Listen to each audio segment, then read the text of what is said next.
and welcome back to the MakerJayne channel, where I share all things English paper piecing, from tips and tutorials to projects and more.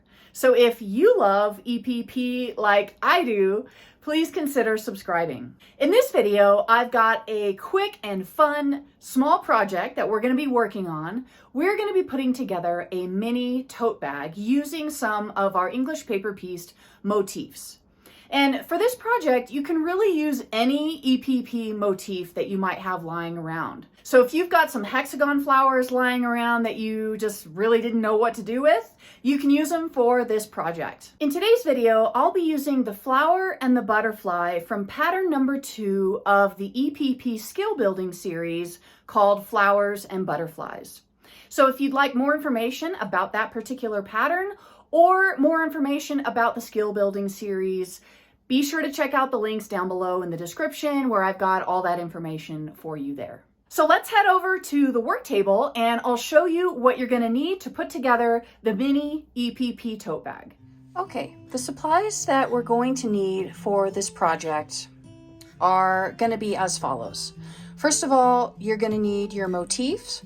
So whether you're using pattern 1 from the skill building series or pattern 2, go ahead and pick out the motifs you want to use. I've got a small flower from pattern 1, a small butterfly, and a small flower from pattern 2. I'm going to be working on these two in this video, but you can actually do this with any English paper piecing motif. You can even do this with English paper pieced blocks. It really doesn't matter what shape your EPP motif or block is in, you can follow the same exact technique. So I'm going to set this one off to the side, but I just wanted to mention that. If you're interested in making pattern 1, it is a free pattern that's available. I'll put a card up here in the video. You can watch the sew along for that and get to the pattern. So besides the motif, we are going to need a few other things. First of all, we're going to need the bag, the tote bag. I picked these two up at my local big box craft store. I think they were like $1.99 each. You can do this with any tote bag, any canvas tote bag. This is just a basic canvas bag. So any canvas bag will work. You can even do the same technique with quilts. You can do it with pillow covers. You can do it with clothing. So just kind of keep that in mind as we're going through the process and start letting your imagination have some fun and get creative with some ideas on what you can put your flowers and butterflies onto. So besides our background fabric or bag or whatever it is, we're also going to need some heat and bond. And I just picked up the light sewable. Again, they had this at the big box craft store locally. This is an iron-on adhesive. It's lightweight, so it shouldn't have a lot of, body or stiffness to it after we use it and wash whatever it is we're putting our motifs onto. It's also permanent, so you don't have to worry about it peeling off. What I am going to show you in this video is how to, in addition to this, we're going to stitch our motifs down just to secure the edges. And I do recommend that even if you're working with something that says it's permanent, especially if you're going to be washing the item that you're attaching your EPP to, you definitely want the edges to be secure. So whether you use a sewing machine or whether you do some hand stitching, just to get those edges secure would be good. So we're going to use our light sewable heat and bond. You're also going to need an iron for that. So we've got that here, and it does not require any steam, so you don't need to worry about a steam setting. We are also going to need some marking tools. So I have a friction pen here. I have a little tool that I like to use to remove my paper templates.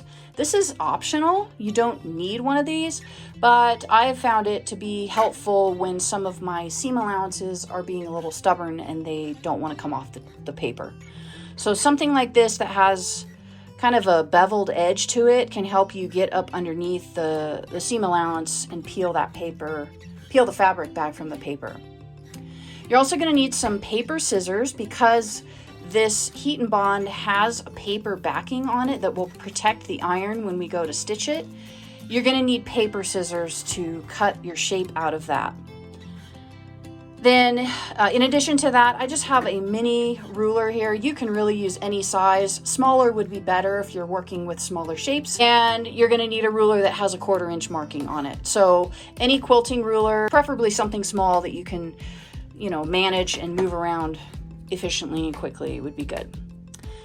And lastly, we're going to need some thread and some needles. Now, if you want to machine stitch the edge of your shape down, you're more than welcome to do that. I will not be showing that in this video, but if you put in the proper needle for the background fabric that you're working with, so this is canvas, so if I was using a machine, I would make sure I put in a needle that can be used with a thick fabric like canvas. If you are thinking about attaching these to maybe a denim jacket, you'd want to use a denim needle if you're using a sewing machine to stitch around the edges. Okay, so just keep that in mind if you want to use a sewing machine. Most of this video will still apply to you, but when we get to the stitching phase, then you can tune out and do your own, you know, machine stitching. But up to that point, everything will be the same for those of you who want to machine stitch. If you want to hand stitch, that's what I'll be showing in the video today.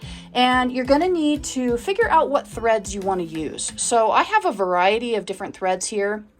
You could use standard 50 weight, you know, all-purpose polyester thread.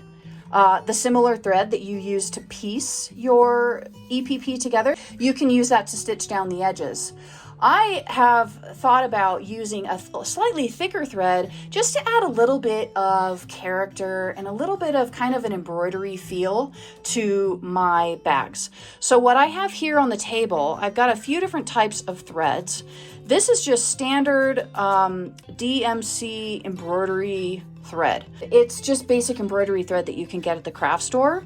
So you can use that. You can actually, what's nice about this is you can play with the different plies. So you can pull apart the strands and test out what thickness you want and then stitch with, you know, you can vary the thickness of this is what I'm getting at. So this is another DMC product and this is pearl cotton. And this is also embroidery thread, but it's actually twisted. So you can't pull this apart as easily as you can pull this embroidery thread apart. And I believe this is size 8. Yeah, so this is size 8 pearl cotton. I won't be using this today. I just pulled this out as an example, but this does come in multiple colors. So this is another option for you. And again, just that thicker thread is going to give it a little bit more of a artistic look and your stitches will show better. And so you can get more creative with your stitches, doing maybe some embroidery stitches or some things like that. And I'll be showing you that a little bit later in the video. The last type of thread that I have here is actually Aurifil, and it's a 12 weight thread. So it's not quite as thick as the 8, and you can see that here, the 8 is much thicker, but it is definitely thicker than the 50 weight Aurifil thread, which is just your standard sewing thread. And this is a cotton thread. Actually, all 3 of these are cotton. Besides your thread, you will need needles. And I have several types of needles here on the table. This is just a standard sewing needle. It's got a pretty big eye though. I did choose this one because it's got a good length for my hand and it's not real thick. When you start getting into embroidery needles, which are like this big boy, you're gonna start getting into needles that are a lot more thick. But look at how large that eye is. That is what we're looking for, or something similar to this, if we're gonna be using these thicker threads. You're gonna want a needle that has an eye that can handle the thicker threads. So I pulled out a couple different types of needles besides just the plain standard sewing needle and the embroidery needle. I have here some crewel needles, which are very similar to sharps. These are actually vintage needles. These are very similar to sharps in their diameter of the needle. Look how nice and thin those are. But they have a elongated eye. So I'll probably be using these because I tend to like using a finer needle. But there's also these needles here called chenille needles. These have an even larger eye, and they're short, but they're thicker, much more like embroidery needles. So play around, experiment, pick out the needles that you think would work best for you and the thread that you're working with, and experiment and see what you like working with best. If you are interested in learning more about the types of needles that I recommend for English paper piecing and why I recommend them, be sure to check out this video up here on the best needles for English paper piecing. Okay, I think I've covered everything on the table. Oh, I did not. The last thing I have here are my thimbles. That's what they are. I have a few different types here. This is what I usually use for piecing, and I usually put it on my my middle finger of my working hand to help push the needle through my work. I may use this, but because I'm working with a thicker fabric here than I normally do with just piecing, I brought out my leather thimbles. I've got two types. One has a little metal insert that really helps push needles through difficult fabric. And then this one is just all leather, but on the inside, and you can't see it, on the inside there's a little disc of plastic that kind of creates a hard surface as well.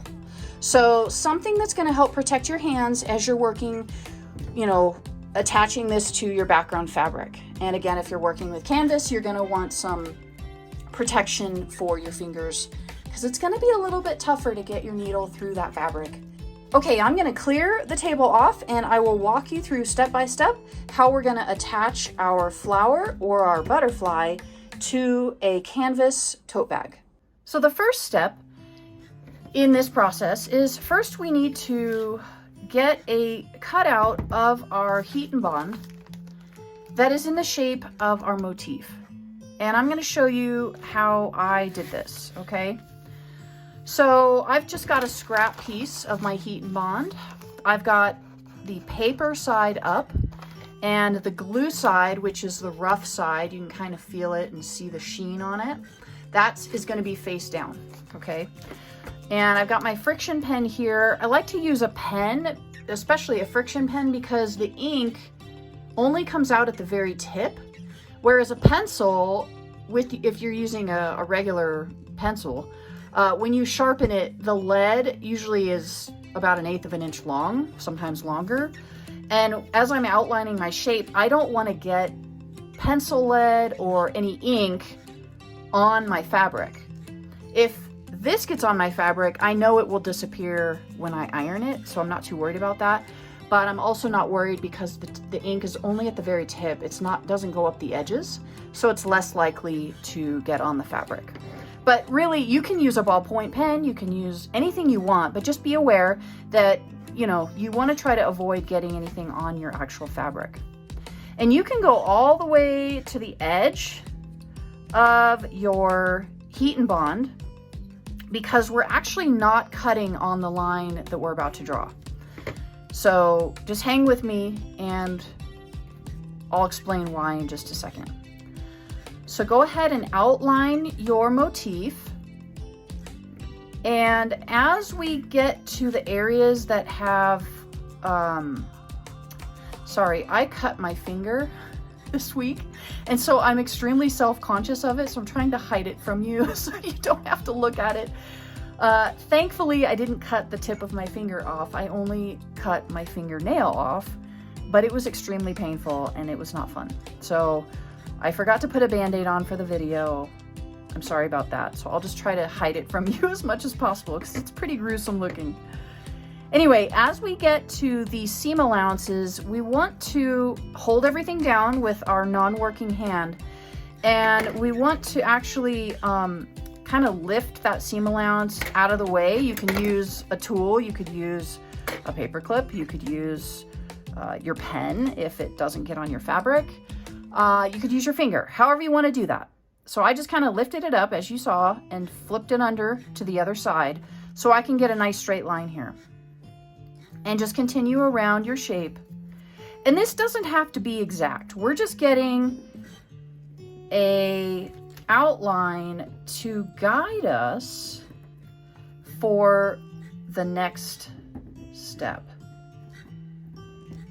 Okay, and I'm just kind of holding, let me just do this with my pen this time. There we go. I don't know if you saw that, but I'm just holding everything down with my non-working hand and tracing around my shape. And you would do the exact same thing if you're working on a flower, whether it's this flower or this flower, same exact thing. Okay, so we're done with our shape for now. I'm gonna set that off to the side. Now we have our outline of our butterfly. So the next thing we need to do, because we don't wanna cut right on that edge. If we cut on that edge, this heat and bond will go all the way to the edge, and if we don't cut exact, and if we didn't trace exactly, which I know we didn't, it'll stick out from underneath your motif, and you don't want that.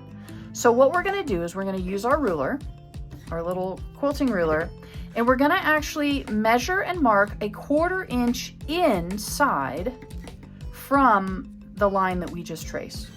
So let me show you how that works. What we wanna do is we're gonna put the line that we just drew on the 1/4 inch mark here, okay? And then we're gonna draw on the edge. So the line that we just drew, we want on the 1/4 inch mark, just like that. And let me zoom in for you. Okay. So you can see the blue line here, and I slide my ruler right over that. So the 1/4 inch line on the ruler is right over that line.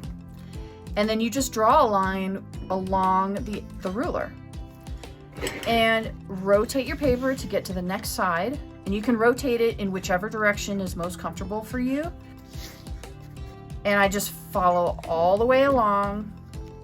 And again, it doesn't need to be exact. See how my lines are crossing and all of that. No big deal. We're not gonna see any of this. We just wanna mark this so that we know where to cut this heat and bond.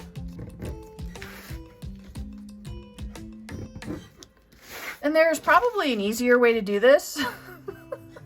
And if you know of one, share it with us in the comments below, because I would love to know of an easier way to do this, or maybe a more efficient way to do this.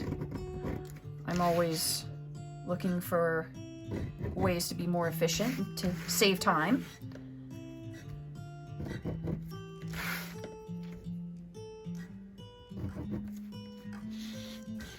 Okay, this is the last line. Okay, so now we have kind of an echo, or it looks kind of like an outline of our butterfly. So now what we do is we're going to cut this out, and we are going to cut out along the inner line, not the outer line, okay? So let me zoom out, because I'm going to pick up the paper a little bit, and we're going to go ahead and just cut this extra off so we don't have to deal with that. Okay, so what we're going to do is, again, ignore the outer line and cut along the inner line that you just drew. And this does not need to be perfect. You know, try to be as close to it as possible, but you can round your curves if you want, just to make it easier to go around everything. And you don't really have to be at the maximum, not maximum, you don't really have to be at the 1/4 inch mark. I just like the 1/4 inch because, as you'll see in just a second, it's gonna give us plenty of room to work with when we have to start tucking in our seam allowances. You don't want your heat and bond to go all the way to the edge of your shape, because we need to tuck in some of those seam allowances that are sticking out. We don't want those showing in our work. At least I don't. I don't know, maybe you do, but I don't. So, so I gave myself enough room, enough seam allowance space, actually, so that I'll have room to do some tucking, okay? So the next thing I like to do is I like to just check make sure it's gonna fit and it works, okay? So I'm gonna flip it over, and this is just to check it. So basically our shape, we want it to have a little bit of that border all the way around, because when we get to these areas, we're gonna need to tuck these under. And I'm gonna show you how to do that later on in the video when we start stitching. So this looks really good. I'm gonna go ahead and set this aside. And the next step is to go ahead and remove our papers. So up to this point, we have not removed our templates yet. And that's important, especially for our tracing step, which I forgot to mention. When we're tracing around our shape, when we do this, you need your templates in there to kind of give it a little bit of rigidity so that you know that you've got nice straight lines when you do that first outline, okay? So we're gonna take our templates out now. And if you have a template removing tool like this one, that's got a little bevel to it, you could maybe use a butter knife even, then try it out. Grab it and try it out and see how it works. If you don't have anything like that, no big deal. You can just peel back your seam allowances just like this.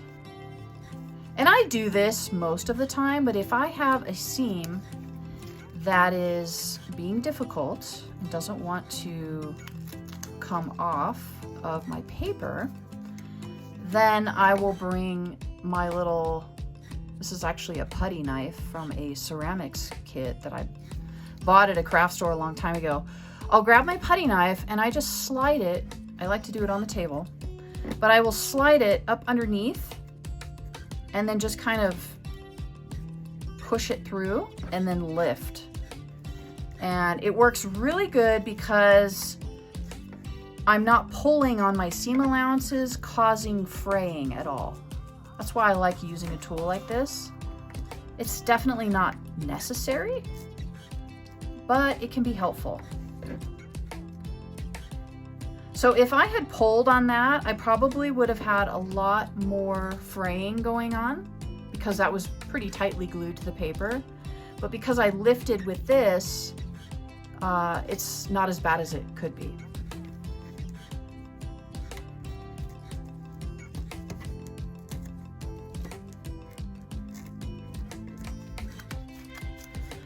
So I am removing all of my papers. I'm not only going to remove the inside papers or anything like that. I'm removing all of my papers because I want the entire piece to be ready to applique. So go ahead and remove your papers, and then I'll show you the next step.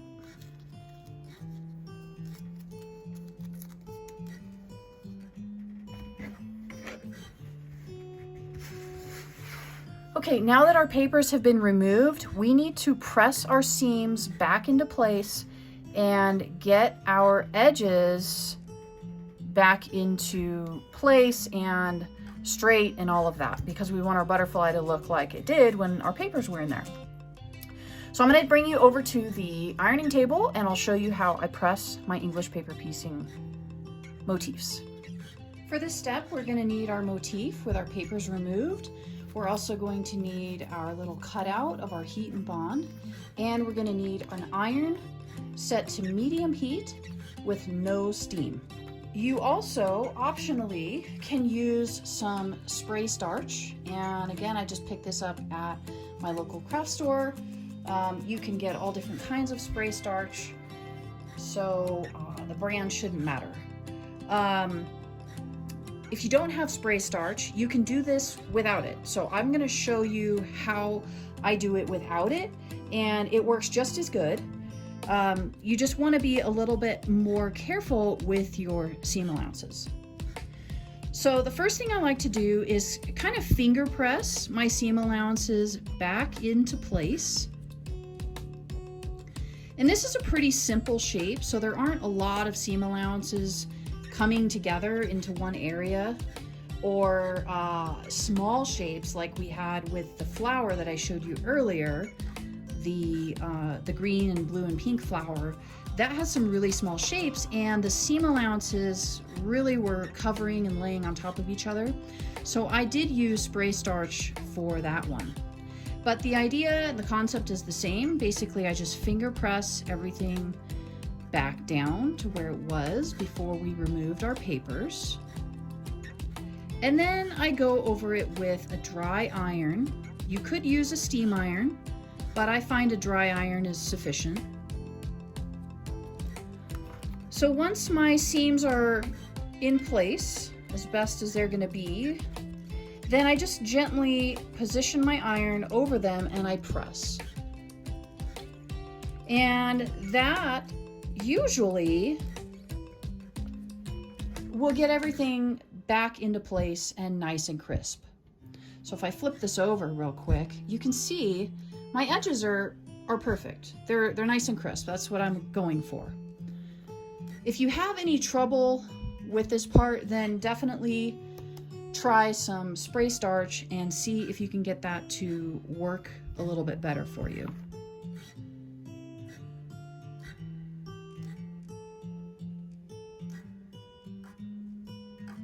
So right now I'm just pressing the outer petals because those are easier.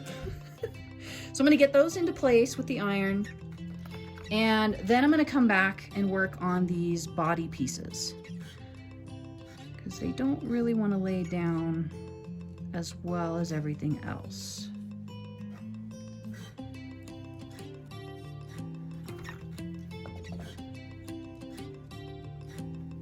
It's nice to be able to use the tip of your iron as well.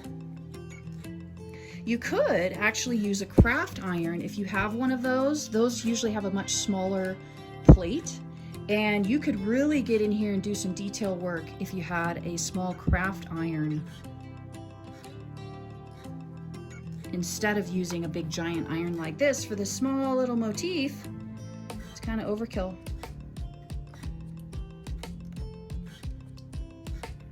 So with this shape, you do have a lot of points coming together. So if at all possible, you want to try to make sure that your points are all laying in a way that helps them not create too much bulk. So if you need to maybe rearrange some seams, these are pretty well distributed. I'm just gonna kind of finger press them flat in the direction I want them to go, and then I'm gonna put a nice hot iron down on them and press really good. Yeah, and that flattened them out really well. So because we're not quilting over this, at least in this video, you're more than welcome to quilt over your motif once you attach it to whatever background fabric you want to. But because we're not quilting it, this part isn't as critical. But if you were planning on quilting over your motif, let's say you were going to attach this to a quilt or a pillow or something that you wanted to quilt, you would definitely want to make sure that your seams, where they all join in the middle, are kind of radiating out just like this, so that they're not creating too much bulk in one spot. That's more of an even distribution. Okay, so now that our shape is pressed, we are ready to attach our heat and bond. So again, we want to make sure that the paper side is up and that the glue side is facing down towards the wrong side of the fabric. So we've got the wrong side of our motif facing up, just like we've been pressing, and we're going to put the glue side facing down onto the fabric because we don't want to glue our iron today or ever if we can help it. So around the edges of your heat and bond, you want to check to make sure that your seam allowances go underneath it. That's just going to help you later on to not have to fight with unnecessary seam allowances. Right in here, I've got a little bit of a lip of the paper that's barely catching the seam allowance underneath, and I want to make sure that it does catch that. This one down here isn't catching it at all. I'm not worried about that. So I'm just kind of positioning it so that it's pretty well centered. And that looks pretty good. You may not catch all of your seam allowances, and that's okay. Just try to catch as many as you can, because that's going to make the stitching portion that much easier. Okay, so this is looking pretty good. I have it in position. So we're just gonna press it according to the instructions that were on the Heat and Bond package.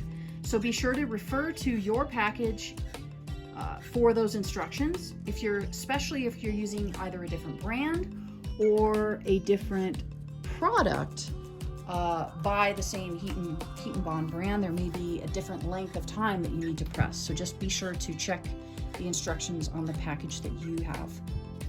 For my package, it says to hold the iron in place for 2 seconds, a dry iron. So I like to do this kind of in stages and hold the rest of the piece in place just to be sure that everything is not shifting.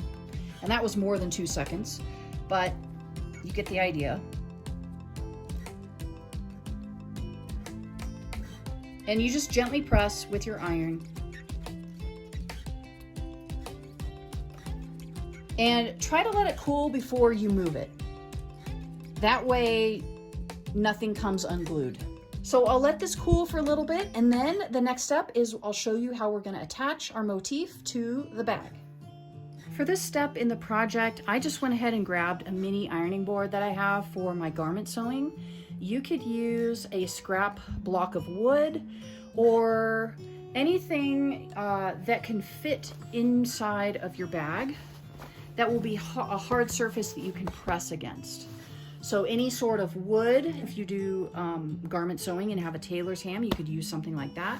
Although a tailor's ham is going to be rounded, so just keep that in mind. You'll have to kind of press around the shape of it. You can also use your regular ironing board, but you'll have to move to the very end of your ironing board where it's skinnier if you're working with a bag that's small like this. Okay, so I'm going to pull this over, and first of all, before we do anything, we want to kind of get an idea of where we want to put our shape. So I'm just going to kind of arrange on the bag where I'm thinking I want it. Do I want it straight like this or rotate it? Just kind of get an idea of where you want to put it, okay? And then while holding that in place, you're going to want to position your bag or whatever it is onto the pressing surface that you're going to be using. So this bag looks like it has a little bit of a square bottom. So I want to make sure that I'm not attaching my flower down here, because when I open the bag, it's going to be on the bottom of the bag. So I'm going to position this over my pressing surface. Okay. And what I want to do is we're going to flip over our motif. We need to peel off our paper because we want to basically glue this down to the background fabric, and the glue is underneath the paper. So we need to peel the paper off now. And I'm just starting at the tip of the flower, and it peels up really easy because there's a nice tip there that just peels right back. I'm going to use my fingernail to do that.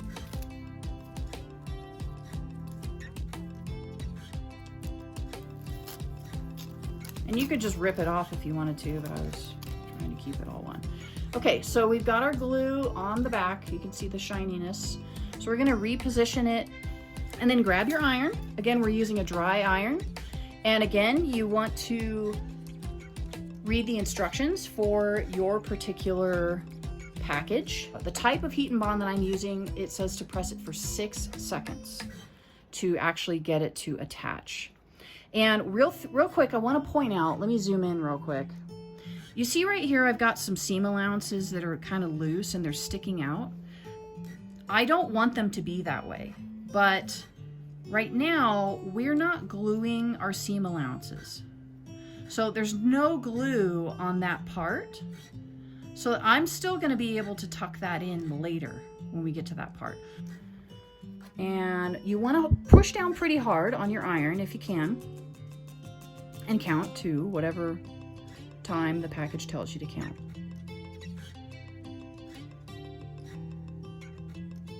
And you can release it and readjust if you need to. So I'm going to pull this over slightly and press the rest of it. Okay, so my motif is on my bag. It's still pretty hot, so I'm not going to try to not move it and just slide it off so I can work on the other one. Set it aside here and let it cool before we do anything else with it. Okay, I'm just going to get my second bag here. and figure out where we want to put this. All right, so that's just kind of a rough positioning. I'm gonna go ahead and flip it over and remove the paper from the heat and bond. There we go. Put this back.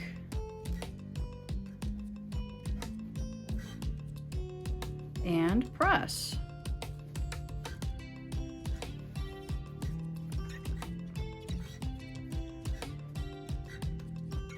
Okay, so we'll let this one cool as well, and then we'll head over to the work table and I'll show you how I stitch around the edges to add a little creative embroidered touch to it. Okay, the first one I want to show you how we're going to stitch down is the butterfly, and I'm going to be using the 12 weight Aurifil thread for this one. And a little bit later in the video I will show you what I've decided to do for the flower and the thread that I've used for that. So for the butterfly, let's go ahead and start our stitching. The first thing we want to do is put a knot in the end of our thread. And to do that, you just grab your needle in one hand and your thread tail in the other hand, and we are going to be using a single thread here. I just have it doubled over slightly, but we will be stitching with the single thread. So take the end of the thread tail and you want to wind it around your needle 3 to 5 times. Pinch the winding with your non-working hand, and continuing to pinch, pull the needle through with your other hand.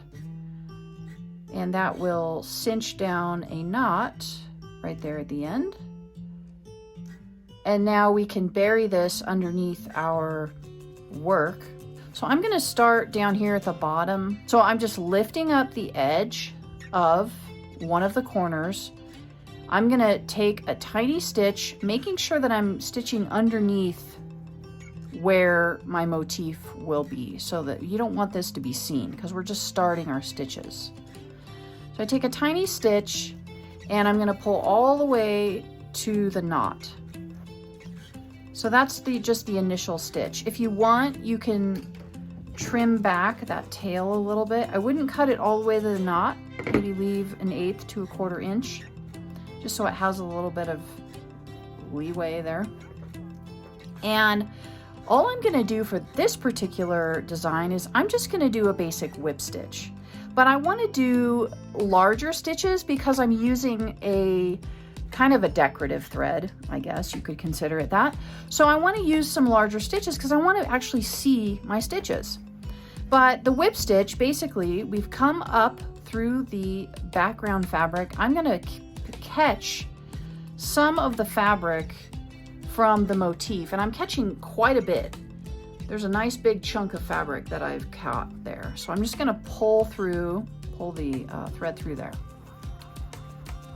Okay, and all the while I'm keeping my hand on the back. That's my index finger behind there, just to kind of help me keep the tension and everything and the fabric and all of that straight. So I'm gonna go down right across from where I came up.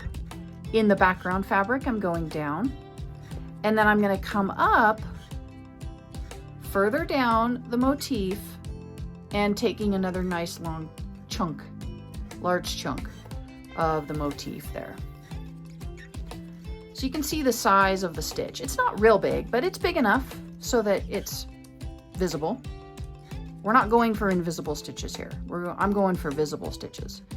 You can do whatever you want. If you want invisible stitches, then you will do the same exact stitch, but you won't come in as far. Okay, so let me show you what you would do if you want invisible stitches.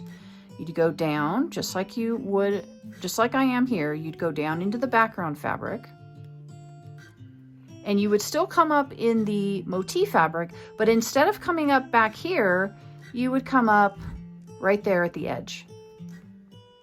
And you could even probably go closer to the edge if you're able to. So that's where you would come up, and then you would just do the same exact thing all the way around, just like I'm doing. but take smaller fabric from the motif. So I'm gonna go back to my spot that I want, my longer stitch, and continue around. If you're working with a thick background fabric like I am, you may want to put some protection on your finger, which I'm going to go ahead and do right now if I can find my thimble, because I just poked myself and that did not feel good. This might not work. Let's try this. So instead of the metal side, I'm going to use the leather side, just to protect my finger from getting poked. There we go. Okay. So I'll show you how I turn this corner. So I'm actually going to come all the way down to there. And then I'm going to go in the corner, right in that corner, straight down. And I'm going to go ahead and turn slightly because I'm going to take my next stitch onto this blue fabric. Actually, I put that on the wrong, no, I didn't put it on the wrong thing. I just can't feel it because now I have a big thick thimble there. I can't feel what I'm doing. There we go. It's awkward. I don't usually use a thimble on that hand, but I don't really want to poke myself right now. Okay, so I went into the background fabric, and actually what I could do is just go all the way in, because it's kind of a weird angle, and keeping it on camera is a challenge as well. So I'm coming up into the other fabric, and I'm going to tack that down. Okay, and we'll continue on in this direction. So again, I'm going down into the background fabric, and I'm coming up a little bit further along in the motif fabric. So for this diamond, we have a pretty long tail here that we need to tuck under. What I'm going to actually do, and I recommend doing this with great caution, because you don't want to go too far, okay? What I'm going to do is I'm going to trim just a little bit off this seam allowance. I'm only going to trim the very tip. I do not want to trim too close, because right here is a fold of fabric and we don't want to cut that. That is basically our seam line continuing on. So we don't want it cut any closer to this edge than about that far, which I would say is about 1/8 of an inch. Any closer than that and you risk this point unraveling. So we don't want to do that. So what I'm going to do is I'm going to cut it at kind of an angle like this, because this fabric is not attached. It's just the raw edge already. But this fabric up here is this point continued. Okay, hopefully that makes sense. So I'm going to cut it at this angle instead of this angle. Okay, so let me show you that real quick. And I'm just cutting off a little bit to reduce the amount of fabric that needs to be folded under. Okay, so we've got that cut. I've got one more stitch, I would say, to go here. So let me take one more stitch. Okay, so what I'm going to do is I'm going to use my needle. I'm going to put my thumb here to kind of hold the point, and I'm going to use my needle to tuck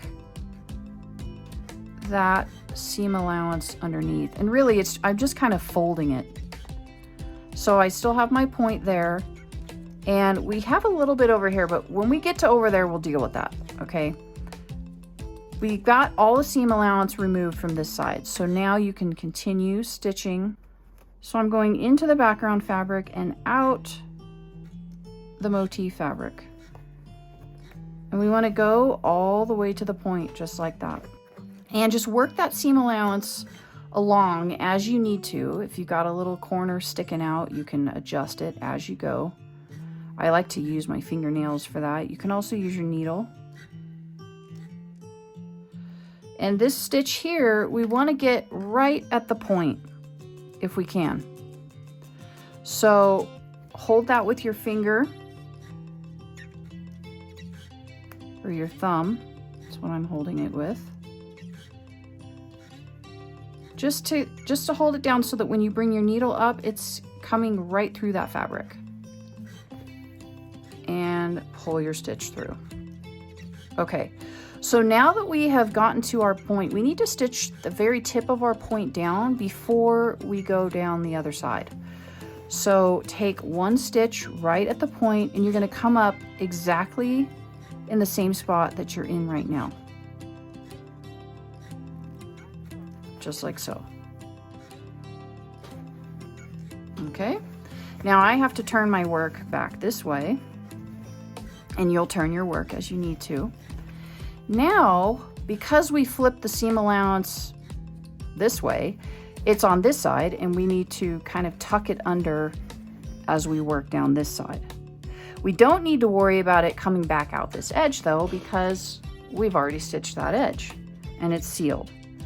So you can take your needle or you can take your finger and you can tuck it right in just like that.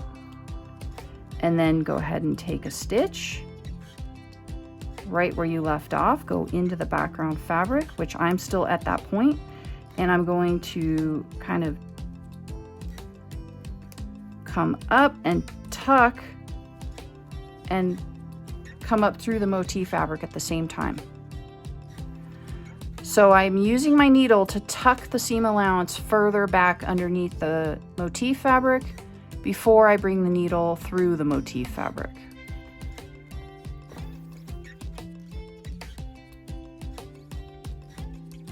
And we'll do that again. So go down into the background fabric and come up into the motif fabric. And if you need to, if there's some seam allowance sticking out, you can come up before you come into the motif fabric and kind of move it out of the way like that, and then roll that motif fabric over it before you send your needle through.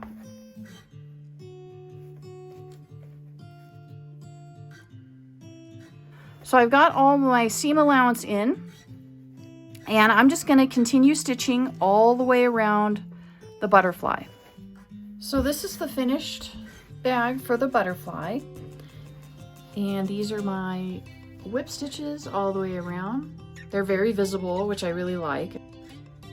So next I want to show you the flower, and I'm not going to stitch the whole thing for you. I just want to show you another stitch option and talk a little bit about these points and the seam allowances.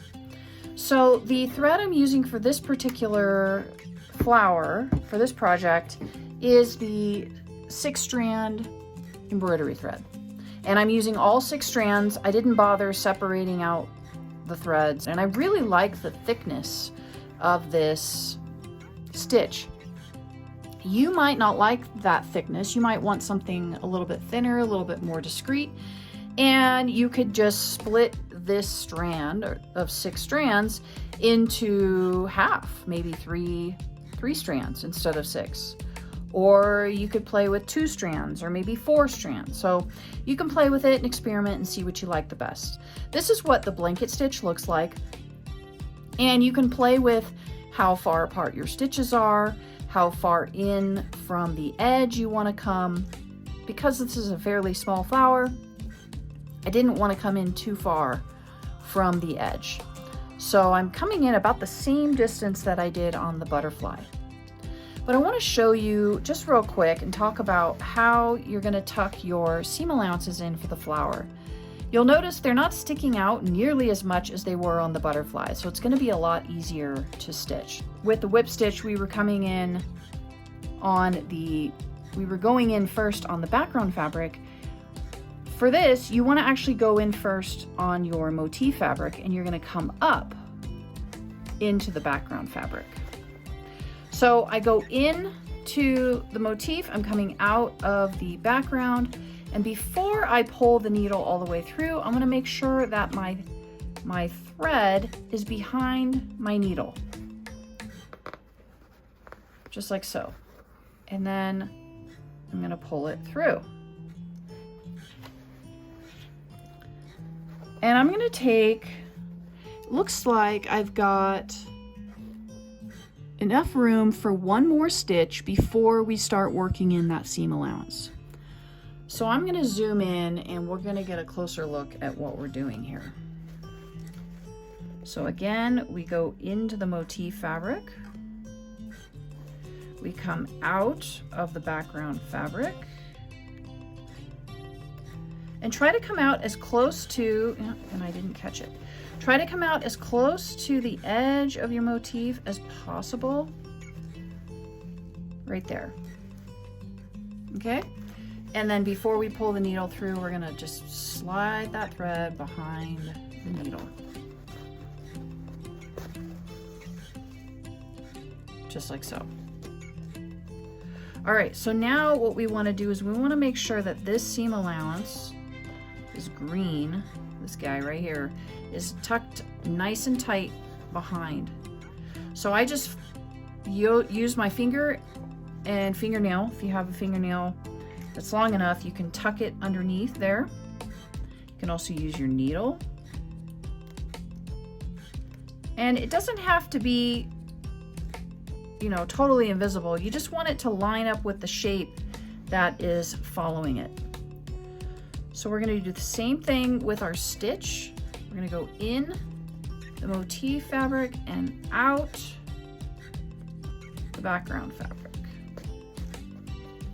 And then before we pull our needle through, send thread tail behind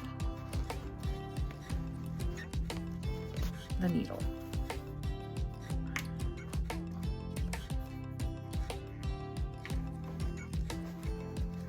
And we'll just continue along until we get to the point.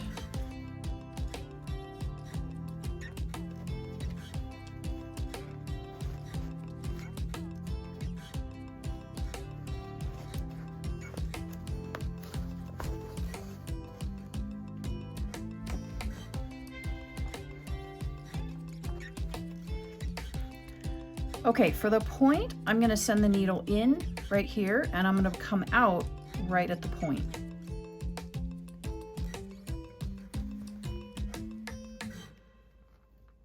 In the background fabric. Remembering to take that thread and take it behind the needle.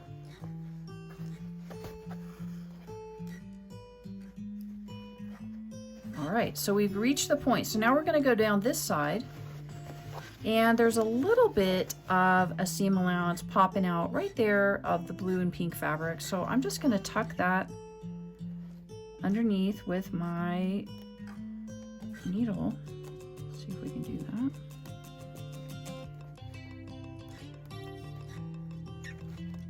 And kind of secure it with your non-working hand thumb.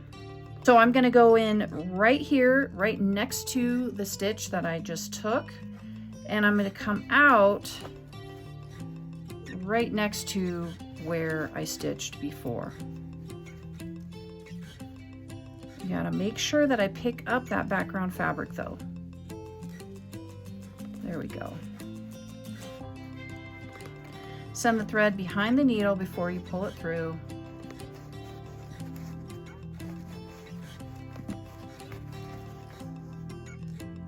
Okay, and then we can continue on down the other side. And again, with this green fabric, if it was sticking out, it actually looks great. So I'm not even gonna mess with that. But if there was seam allowance here, you just tuck that up underneath before you stitch over it. And you just work your way around the flower. So that's another option for you if you are working on this project. So I hope you will try one of these little tote bag projects with the flowers and butterflies patterns. If you do, share a picture of your project in our private Facebook group. I've linked to that down below in the description, so you can join the Facebook group and share all of the fun tote bags and makes that you are creating from the flowers and butterflies patterns. So that's it for the mini EPP tote bag project.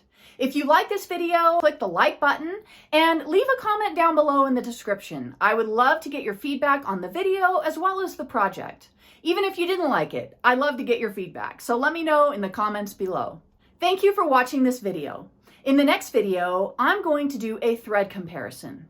We are going to take a close-up look at how different threads perform with English paper piecing. So be sure to subscribe if you haven't already and click that bell so that you get notified on when I upload the next video. Until then, keep on stitching.